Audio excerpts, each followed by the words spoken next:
Hello and welcome to the King Pair podcast. Let's talk about Women's 100 2022. We are already 6 matches down and the tournament has already picked up pace. So here are a few pros and cons and points from the early matches of Women's 100 2022. Pros: the return of the Anzacs. Now obviously the last year's 100 had a lot of A-lister Kiwi and Aussie players missing due to the travel restrictions, although AJ Wellington and Pippa Cleary were part of the tournament in 2021. But this year, their complete availability means teams will have a lot of quality players, which also means the teams are much stronger than last year, as we have seen with Birmingham Phoenix getting stronger after the arrival of Elis Perry and Sophie Devine.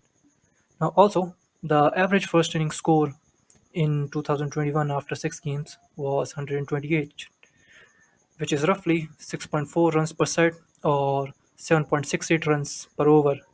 If you look at, if you look at it for a general T20, while the average first inning score in 2021 after 6 games is 143, which is 7.15 runs per set or 8.58 runs per over in a general T20.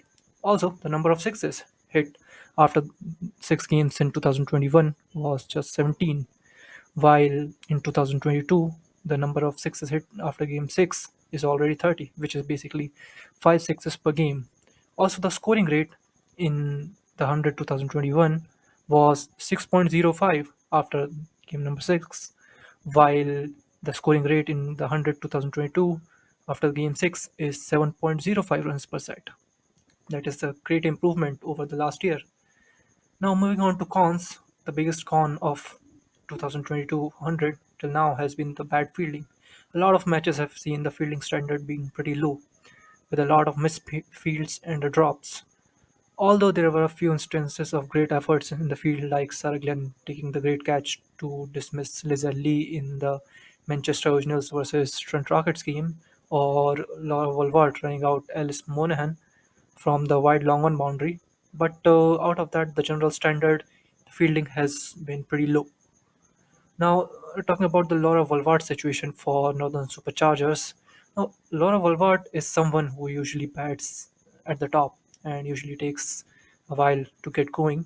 But with Healy and Rodriguez opening, I do Superchargers having her bat at maybe 3, given that she will get time to bat alongside Healy or Rodriguez, who are much faster early on, where she can take her time rather than batting 4 or lower, where she has to instantly start hitting, which is obviously not her natural game.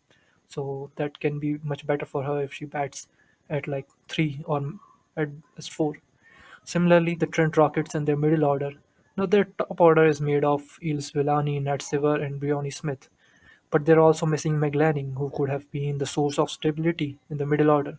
But her absence means they will look shaky in the middle order, as they have in their first game. Also, the Oval Invincible and their third overseas player conundrum, with Cap, Ismail, Nikak, and Bates as their overseas players, and the existing limit of 3 overseas players in the 11. Invincibles will have a tough choice to make, but with the pitches that are often going to be flat, as Ramiz Raja once said, if the pitches are really flat, then you should be strengthening your batting, not the bowling, which makes Bates, Cap, and Nikak the choice by default, as they are all quality batters, while also Cap and Nikak can give you 8 overs of specialist bowling of pace and leg spin. Similarly, Manchester Originals, who have struggled across, they have to improve almost everything in general.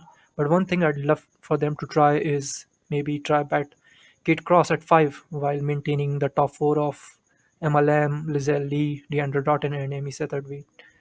This might give the team some stability in the middle order since Satterthwaite is a little bit out of match practice and Lizelle Lee has been struggling with the form.